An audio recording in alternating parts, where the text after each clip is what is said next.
கல்முனை வடக்கிலே அங்கே இருக்கக்கூடிய வைத்தியசாலையிலே 9 எங்களுடைய முஸ்லீம் பெண்கள் தாதியர்கள் வேலைக்கு சென்ற பொழுது அதை தடுத்து அவர்களுடைய ஹிஜாப்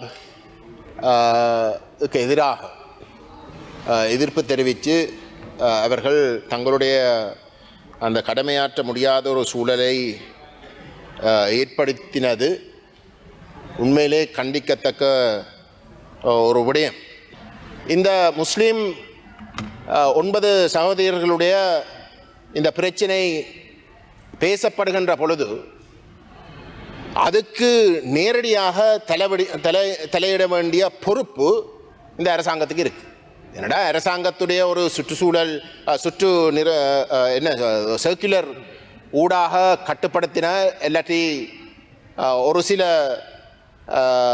பழைய விதிமுறைகளை சுட்டிக்காட்டித்தான் இந்த பிரச்சனை கிளப்பப்பட்டிருக்கின்றது. அவ்வகையிலே ஒரு அநீதி மிக வெளிப்படையாக ஒரு சமூகத்துக்கும் நபர்களுக்கும் அந்த சமூகத்தை சார்ந்த நபர்களுக்கும் ஒரு அநீதி நடைபெறுகின்ற பொழுது அந்த இடத்துல அரசாங்கத்துக்கு இருக்கக்கூடிய மிக முக்கியமான கடப்பாடு தலையிடுவது.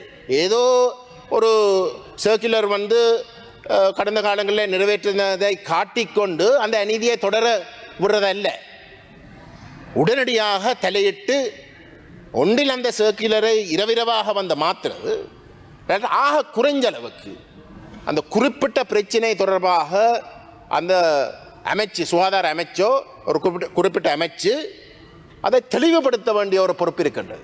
அது அவசரமாக செய்ய வேண்டிய ஒரு விஷயம். ஆகவே இங்கே ஒரு பெரிய மக்களுக்கு இடையிலான பிரச்சனை கிடையாது. திட்டமிட்ட வகையிலே குழப்பத்தை ஏற்படுத்த விரும்புகின்ற தரப்புகள் எடுக்கிற முயற்சியை நாங்கள் இனங்கண்டு அதை உடனடியாக நிப்பாட்ட வேண்டும். கடமை இருக்கின்றது இந்த அரசாங்கத்துக்கு. இன்றைக்காவது நாங்கள் இந்த வேலைவாய்ப்பு சம்பந்தமாக, அதுவும் பெண்கள் சிறுவர்கள் தொடர்பாக இளைஞர்கள் தொடர்பாக நாங்கள் விவாதிக்கின்ற இந்த சட்டம் விவாதிக்கப்படுகின்ற இந்த சந்தர்ப்பத்திலேயாவது இந்த கல்முனை வடக்கு விடயத்தை தெளிவுபடுத்தி அதுக்கு ஒரு முற்றுப்புள்ளி வைக்கிறது. உண்மையிலே இதிலே தமிழ் மக்களையோ தமிழ் அதிகாரிகளையோ இதை சம்பந்தப்படுத்தி இருக்க வேண்டிய அவசியம் இல்லை என்றது என்னுடைய நிலைப்பாடு. ஏனென்று சொன்னால் இந்த சுற்று நிறுவத்தை வெளியிட்டது அரசாங்கம். அந்த சுற்று நிறுவத்தின் அடிப்படையிலே ஆடையுடன் வர வேண்டும் என்ற சுற்று நிறுவத்தை வெளியிட்டது அரசாங்கம். இதிலே இந்த சுற்று நிறுவத்தை மாற்ற வேண்டும், இல்லாவிட்டால் அவங்களுடைய மத ரீதியான ஆடையுடன் வருவதற்கான அனுமதி கொடுக்க வேண்டும் என்று நாங்கள் அரசாங்கத்திலே தான் சொல்ல வேண்டும். ஒரு சைவ சமயத்தில் சம்பந்தப்பட்ட ஒரு பெண் பொட்டு வச்சு வருவதோ இல்லாட்டி திருநூறு போட்டு வருவதோ சாத்தி வருவதோ இல்லாட்டி ஒரு பௌத்த மதத்தை பின்பற்ற ஒருவர் கையிலே அந்த பிரித் நூல் என்று அழைப்பார்கள் அந்த வெள்ள நூலை கட்டுவதோ, கதிராமத்துக்கு போயிட்டு வந்த சிவப்பு கலர் நூலை கட்டுவதோ, இஸ்லாமிய சகோதரிகள் தங்களுடைய மத ரீதியான உடையுடன் வருவதோ அது அவங்களுடைய மத ரீதியான சுதந்திரம். இந்த மத ரீதியான சுதந்திரத்தை தருவதா இல்லையான்றது அரசாங்கம் சுற்று நிறுவத்தினூடாக தந்திருக்க வேண்டிய விடயம். ஆனால் அதை செய்து விடாமல் கடந்த காலத்திலே தமிழ் பேசும் மக்களுக்கு இடையிலே குழப்பங்களை ஏற்படுத்திய பலர்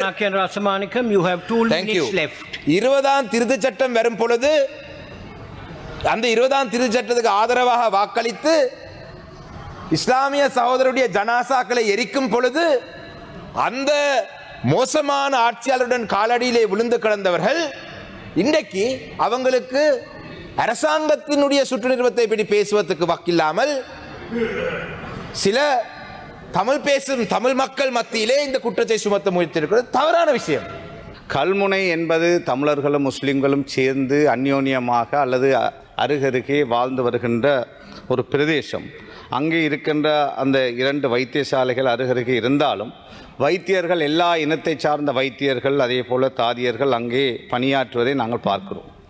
எனவே இந்த 9 தாதியர்கள் அங்கு அனுப்பப்பட்ட பொழுது இந்த 9 ஊழியர்களையும் இவ்வாறு தடை செய்கிறார்கள் என்று செய்தி வந்த பொழுது அதனுடைய பொறுப்பாளரோடு நான் தொலைபேசியிலே தொடர்பு கொண்ட பொழுது அவர் சொன்னார், நான் சுகையினமுற்றிருக்கிறேன், என்னால் அதிலே கலந்து கொள்ள அதாவது போக முடியவில்லை, இந்த விஷயத்தை நான் பார்க்கிறேன் என்று சொன்னார். இன்னொரு கட்டத்திலே சொன்னார், இந்த சர்க்குலரிலே ஒரு மாற்றத்தை செய்து அனுப்ப சொல்லி அரசாங்கத்திடம் சொல்லுங்கள் என்றும் என்னிடத்திலே சொன்னார். உடனடியாக அதன் பிறகு நான் சகோதரர் எங்களுடைய கல்முனையில் இருக்கின்ற ஜவாத் அவர்களுடைய இல்லத்திலே எமது பாராளுமன்ற உறுப்பினர் தாஹிர் உட்பட இருந்து கொண்டு நான் அமைச்சர் நலிந்த திசாநாயக்காவுக்கு இந்த விஷயத்தை எடுத்து சொன்ன பொழுது அவர் என்னிடத்திலே கேட்டார், எத்தனை பேர் இருக்கிறார்கள் என்று.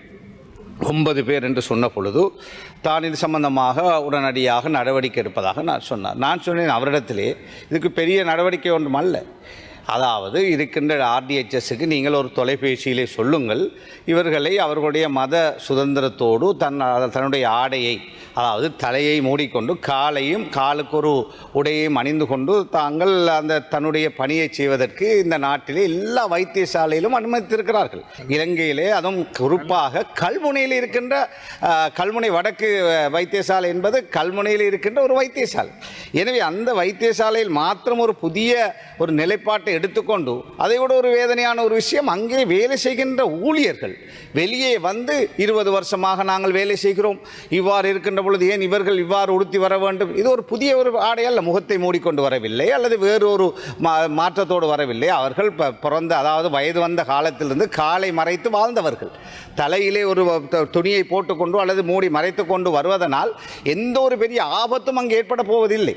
ஏன் இவ்வாறான ஒரு இனவாத சிந்தனை வருகிறது, ஏன் அவ்வாறு இதை ஒரு இனவாதமாக பார்க்கிறார்கள், அல்லது ஏன் ஒரு மற்றவருடைய மதத்தை அவருடைய மத உடையை அல்லது மத சுதந்திரத்தை ஏன் மதிக்க தவறுகிறார்கள் என்று பார்க்கின்ற பொழுது மிக வேதனையாக இருக்கிறது. இன்று நான் பார்க்கிறேன் இந்த விஷயம் ஒரு பெரிய பூதாகரமான பிரச்சனையாக மாறி இருக்கிறது. இதை நாங்கள் அமைச்சர் அவர்கள் அரசாங்கம் இதை சும்மா விட்டுவிட முடியாது. அரசாங்கம் எல்லா விஷயத்துக்கும் கடந்த காலங்களிலே நீங்கள் அமைச்சராக இருந்தீர்கள், கடந்த காலங்களிலே இருந்த அரசு தான் செய்தது என்பது இது ஒரு சர்க்குலர். 2019 குண்டு வெடித்த பொழுது ஹிஜாப் போட்டுக்கொண்டு அதாவது தலையை மூடிக்கொண்டு செல்லலாம், முகத்தை மறைத்துக் கொண்டு செல்லக்கூடாது என்ற ஒரு சர்க்குலரை வெளியிட்டிருக்கிறார்கள். அது அந்த காலகட்டத்திலே அவ்வாறு தான் இருந்தது. ஏன் ஒட்டுமொத்த முஸ்லிம்களுடைய வீடுகளும் சுத்தி வளைக்கப்பட்டது. முஸ்லிம் அரசியல் தலைமைகளை, ஆன்மீக தலைமைகளை, வியாபாரிகளை, வைத்தியர்களை எல்லோரையும் பழிவாங்கிய ஒரு காலம், சட்டத்தை பழிவாங்கிய காலம். எனவே அவ்வாறு இருக்கின்ற பொழுது, அவ்வாறு இருந்த பொழுது அந்த காலத்திலே அவ்வாறான தலையை மூடிக்கொண்டு வாரலாம் என்ற ஒரு சர்க்குலர் இருந்தது. ஆனால் அதன் பிறகு 2022 கோட்டாபே வந்து அதற்கு மாறான ஒரு சர்க்குலரை வெளியிட்டிருக்கிறார். ஆனால் ஒரு சர்க்குலரை மாற்றி விடுவது என்பது அரசாங்கத்துக்கு ஒரு பெரிய விஷயம் அல்ல. சில வேளைகளில் அமைச்சரவை பத்திரத்தை போடுவதற்கு 2 கிழமை அல்லது 3 கிழமை வரலாம். ஒரு மாதத்துக்குள்ளாவது இந்த சர்க்குலரை மாற்ற முடியும். தயவு செய்து இந்த சர்க்குலரை மாற்றுங்கள். அவர்களுடைய மத அதாவது அவர்களுக்கு இருக்கின்ற இந்த அரசாங்கத்தின் மேல் பெரிய நம்பிக்கை முஸ்லிம் தமிழ் சமூகம், குறிப்பாக சிறுபான்மை சமூகம் வைத்திருக்கிறது, இன்னும் நம்புகிறது இந்த அரசாங்கம். எனவே இந்த சர்க்குலரை மாற்றுவதற்கு 6 தமிழ் கட்சிகளும் அதாவது தமிழ் பேசுகிற கட்சிகளுடைய ஆலோசனை வேண்டும் என்று அமைச்சர் சொன்னதாக நாங்கள் கேட்கிறோம். இந்த 6 தமிழ் கட்சிகளும் ஒன்று சேர்ந்து இருப்பது ஏதோ ஒரு பெரிய அதாவது இந்த நாட்டிலே ஒரு கலவரத்தை உருவாக்குவதற்காக அல்ல. எங்களுக்கு இடையிலே பல பிரச்சனைகள் இருக்கிறது, தீர்க்க வேண்டிய ஓட்டமாவடியிலே பிரச்சனை இருக்கிறது, அங்கு இங்கு எல்லாம் பிரச்சனை இருக்கிறது. இதையெல்லாம் தீர்ப்பதற்கு காணி பிரச்சனை இருக்கு. இதையே முதலில் நாங்கள் பேசிவிட்டு தான் அரசாங்கத்தோடு எதிர்க்கட்சியோடு பேச நாங்கள் எண்ணி இருக்கிறோம். 3 விஷயங்களுக்காக சேர்ந்திருக்கிறோம். இதில் வேறு அதாவது பல என்னை பொறுத்தவரையில் இதே சுத்தியோடு நாங்கள் இதில் இருக்கிறோம். அந்த நியமனத்தின் போது கல்முனை நோர்த் வைத்தியசாலையில் நியமிக்கப்பட்ட 9 சுகாதார தொழிலாளர்களை தற்காலிகமாக இடமாற்றம் செய்திருக்கின்ற ஒரு நிலைமை என்பது ஏற்றுக்கொள்ள முடியாமல் இருக்கின்ற ஒரு விடயமாக நாங்கள் பார்க்கின்றோம். எங்களுடைய கலாச்சாரத்தை மீறி நாங்கள் உத்தியோகங்களுக்கு செல்வது எங்களுடைய பெண் பிள்ளைகள் மறுத்து வருகின்ற ஒரு விடயமாக இருந்திட்ட பொழுதும் இந்த ஆண்டு இந்த நியமனத்துக்குள் உள்வாங்கப்பட்டிருக்கின்றார்கள். அவ்வாறாக இருந்தால் 2019 ஆண்டிலே அரசாங்கத்தினுடைய சுற்று நிறுவனத்தின் பிரகாரம் இருந்த ஆடைகளை அணிந்து கடமைகளுக்காக செல்வதற்குரிய வசதிகள் ஏற்படுத்தி தரப்பட வேண்டும். கௌரவ சுகாதார அமைச்சர் அவர்கள் அந்த சுற்று நிறுவனத்தை 2022 ஆண்டிலே 2019 ஆண்டில் வெளியிடப்பட்ட சுற்று நிறுவனத்தின் பிரகாரம் தத்தமது சமயம் சார்ந்த ஆவணங்களை ஆடைகளை அணிந்து செல்லலாம் என்ற சுற்று நிறுவனத்தினை 2022 ஆண்டு கோட்டபாய அரசாங்க காலத்திலே ரத்து செய்து புதிய சுற்று நிறுவனம் ஏற்படுத்தப்பட்டதால் தான் இந்த நிலைமை ஏற்படுத்தியிருக்கின்றது. எனவே சுகாதார அமைச்சர் அவர்கள் இந்த நிலையை நன்கு அவதானித்து எமது சமயம் சார்ந்த உடைகளை அணிந்து கடமைக்கு செல்வதற்கு ஆவண புரிய வேண்டும், அத்தோடு புதிய சுற்று நிறுவனத்தை வெளியிட நடவடிக்கை எடுக்க வேண்டும் என கேட்டு விடைபெற்றுக் கொள்கின்றேன். நன்றி.